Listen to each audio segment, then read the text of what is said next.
Intrigante, impactante e inspirador é o conteúdo que Deus mandou ministrar para o seu coração. Pensando nisso, pensando em alguma coisa que seja intrigante, impactante e inspirador, eu queria falar de um personagem que cabe nessas características. Mas antes de falar do personagem, ora comigo. Ora para Deus falar com você. Ora para que isso não seja alguma coisa apenas derramado na sua alma em forma de conhecimento, em forma de filosofia, em forma de conteúdo de internet. Ora comigo. Senhor, Deus de Abraão, nós queremos muito, muito, muito que o Senhor nos fale. Nós queremos muito que a verdade de Deus se manifeste poderosamente nos nossos corações. Nós queremos muito ter uma experiência contigo através da sua palavra revelada. Nós queremos muito, Senhor, que o Senhor use a revelação da sua palavra para tratar com a gente, para tratar com as nossas necessidades, em nome de Jesus. Amém. Aleluia. Intrigante, impactante e inspirador é Daniel. Daniel é um personagem que se encaixa perfeitamente nisso. Para a gente falar de Daniel, eu quero ler um texto da palavra de Deus, Daniel capítulo 1, versículo 8, onde está escrito assim: Daniel, porém, decidiu no seu coração não se contaminar ou não se tornar impuro. Versão King James é a versão que eu estou lendo aqui. Daniel, porém, decidiu no seu coração não se tornar impuro consumindo as iguarias do rei, nem com o vinho especial servido à mesa real, e solicitou ao chefe dos oficiais permissão para se abster daqueles alimentos. E Deus fez com que o chefe dos oficiais fosse bondoso com Daniel e demonstrasse consideração com ele. Eu quero chamar sua atenção para Daniel, porque em Daniel nós notamos claramente a característica de ele ser alguém intrigante. Ele também era alguém impactante, ele também era alguém inspirador. Quando eu digo que Daniel era alguém intrigante, eu quero dizer que no seu tempo, no seu momento da história, Daniel conseguiu ser bom no meio do mal.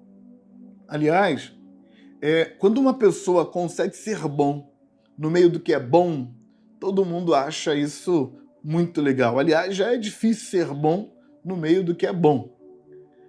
Quando alguém consegue ser mal no meio do mal, a gente consegue achar isso tranquilo, mas é intrigante, é estranho, é digno de ser pesquisado, ativa a nossa curiosidade, nos intriga quando alguém consegue ser bom no meio de muita gente má.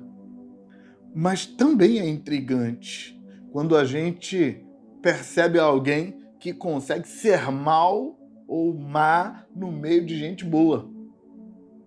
Na verdade, eu penso que o cúmulo da bondade, o cúmulo do que é certo, o cúmulo daquilo que é bom, é conseguir ser bom no meio do mal. E mais, usar o mal para o bem. Isso é o cúmulo da bondade. Por outro lado, o cúmulo da maldade, o extremo de maldade, é quando a pessoa consegue ser má no meio dos bons. Ou quando ela consegue usar a bondade para o mal. Quando ela consegue pegar uma coisa muito boa e fazer aquilo trazer destruição, trazer maldade. Daniel é esse exemplo de alguém intrigante, de alguém digno de estudo, digno de pesquisa, porque no seu tempo ele consegue ser muito bom no meio do mal. E quando eu falo de muito bom no meio do mal, eu estou falando que ele estava no meio do mal porque a cidade dele foi invadida, foi destruída pela Babilônia. O exército babilônico invade Jerusalém, destrói tudo, quebra o muro, quebra o templo, rouba tudo que pode roubar, leva o povo como cativo. E é um tempo muito difícil, não é um tempo fácil. É um tempo de fome, é um tempo de desgosto, é um tempo de tristeza, é um tempo de luto. Gente morre nesse processo. E nesse momento de dor e luto, Daniel é levado como cativo. E nesse tempo é um tempo em que muita gente duvidou de Deus. Nesse tempo é um tempo que muita gente desacreditou, que muita gente se perguntou: onde está o Deus de Israel que permite uma coisa dessa? Mas Daniel, no meio desse mal, no meio de tanta prova de que Deus não existe e que, se ele existe, ele não se importa, no meio de tanta prova, Daniel decidiu ficar firme. Daniel decidiu continuar em Deus. Essa postura intrigante de Daniel fica ainda mais intrigante quando ele chega na Babilônia. Ele foi recrutado para ser treinado no meio dos magos, no meio dos feiticeiros. Ele seria um aprendiz de feiticeiro e ele ia aprender as mandingas da Babilônia para mais tarde, na idade adulta, ele ser um dos grandes magos da Babilônia. Daniel vai para esse meio onde tudo ao redor convidava para se envolver com os princípios das trevas, com os valores das trevas. E ali naquele meio, alguém que já estava frustrado lá atrás, porque o Deus dele parece não ter funcionado. Agora ele estava num meio em que o Deus do outro, o Deus do mal, o Deus das trevas, parecia funcionar muito bem, porque a feitiçaria estava sendo altamente sustentada pelo rei, estava sendo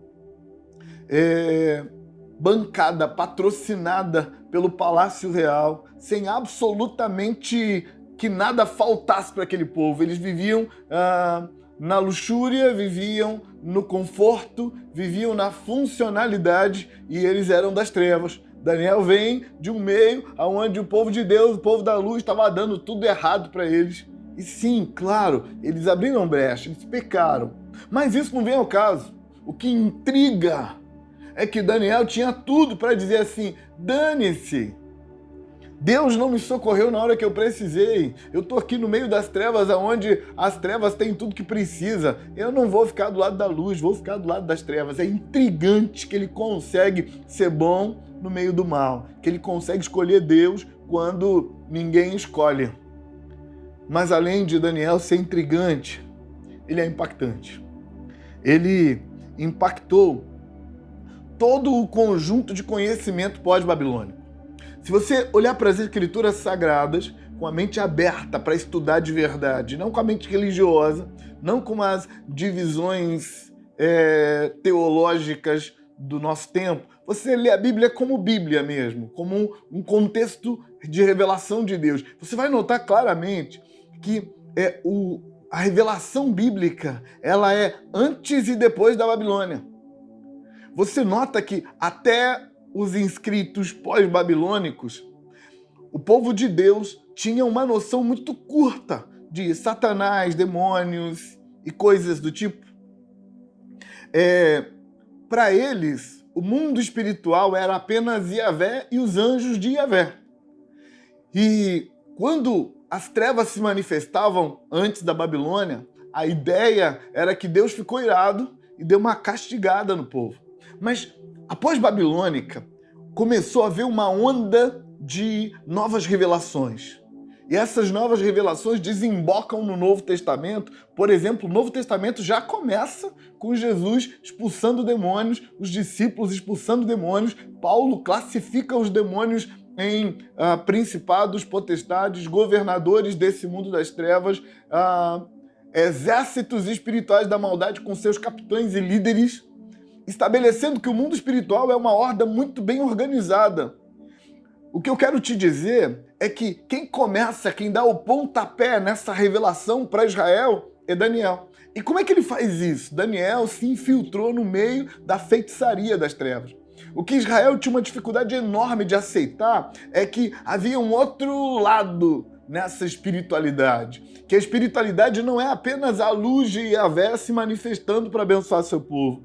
Que a espiritualidade é também as trevas de Satanás atuando no mundo. Daniel cria um impacto com as suas revelações. No livro de Daniel, você vê claramente, começa ali, os príncipes demoníacos que governam os mundos, o príncipe da Grécia, o príncipe da Pérsia, o príncipe de Babilônia, desfilando pelo livro de Daniel, e Daniel conta as histórias desses príncipes, revela, mostra a verdade sobre eles, escancara, lança luz sobre eles. E aí, a partir do pós-Babilônia, pós-Daniel, o povo de Deus inteiro começa a saber os segredos das trevas, porque Daniel se infiltra lá e fica fiel no meio da maldade daquele lugar. E ele aprende os segredos das trevas e revela para o povo de Deus. O livro de Daniel é importantíssimo, tanto no estudo do mundo espiritual, para você entender os anjos e demônios e seus papéis nas regiões celestiais, quanto para você entender a escatologia, como é que as coisas vão se dar nesse meio angelical, nesse meio espiritual e na relação disso com a terra. Nos últimos dias, Daniel é o cara para revelar isso. Mas o que eu quero te mostrar é o impacto que esse novo conhecimento causa na cultura do povo de Deus. O povo de Deus abre os olhos e eles percebem que se relacionar com a luz é abrir mão das trevas, que não dá para se relacionar com a luz sem dizer não para as trevas. Daniel é a pessoa que traz isso para nós, e isso criou um impacto não apenas nos discípulos de Daniel e na escola de profetas que Daniel monta, mas essa situação criou um impacto em todo o conhecimento. Toda a interpretação das escrituras mudam dali para frente. Um desses impactos é que quando você lê, por exemplo, 2 Samuel, em 2 Samuel, quando conta a história de Davi lutando contra um príncipe angelical para salvar Jerusalém, e na era de Araúna, quando Davi faz ali aquele sacrifício, quando ele disse, não oferecerei ao Senhor um sacrifício que não me custe nada, naquele momento, Samuel conta a história dizendo que o Senhor ficou irado contra Israel e ele incitou Davi a abrir um portal, a contar o povo por soberba e aí abriria um portal. Essa mesma história é contada pós-Babilônia, no livro das Crônicas, que foi escrito pós-Babilônia. Essa mesma história, contada depois, é contada assim. Então, Satanás se levantou contra Israel e enganou Davi para contar o povo de uma forma soberba e assim abrir portal para que Jerusalém fosse atacada. A mesmíssima história contada antes de Babilônia, dizendo que o Senhor ficou irado, essa mesma história é contada após Babilônia, dizendo que Satanás se levantou contra Israel. Daniel está no centro disso. Daniel está no centro desse impacto, dessa mudança de mentalidade, desse impactar de gerações inteiras. Por último, Daniel é alguém inspirador.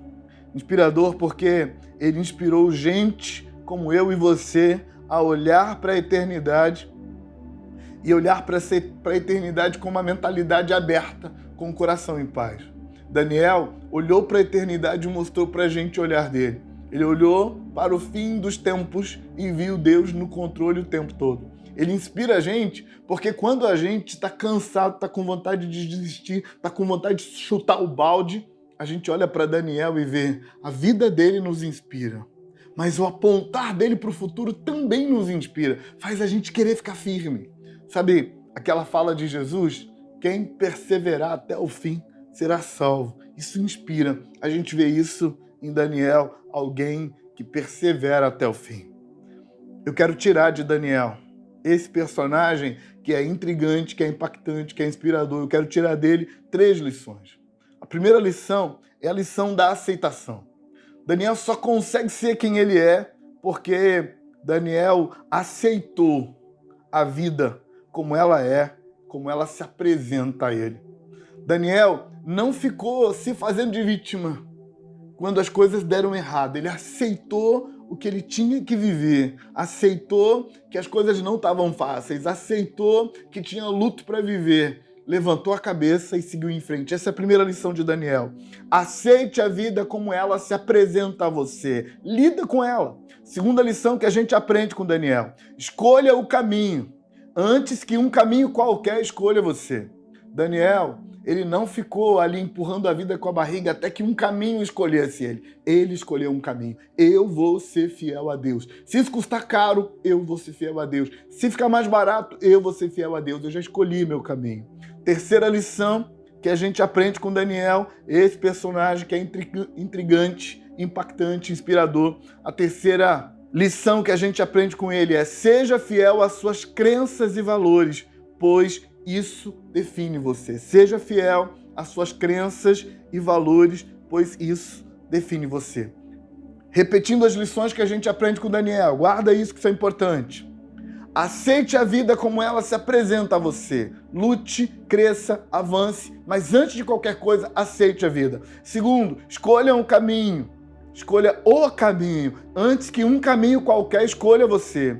Terceira lição, seja fiel às suas crenças e valores, pois suas crenças e valores definem você. Daniel é esse personagem e eu quero desafiar você a aceitar essa palavra, a aceitar essa mensagem e deixar que o Espírito de Deus te desafie nessas lições de Daniel. Deixar que o Espírito de Deus te inspire com a figura de Daniel. Olha comigo.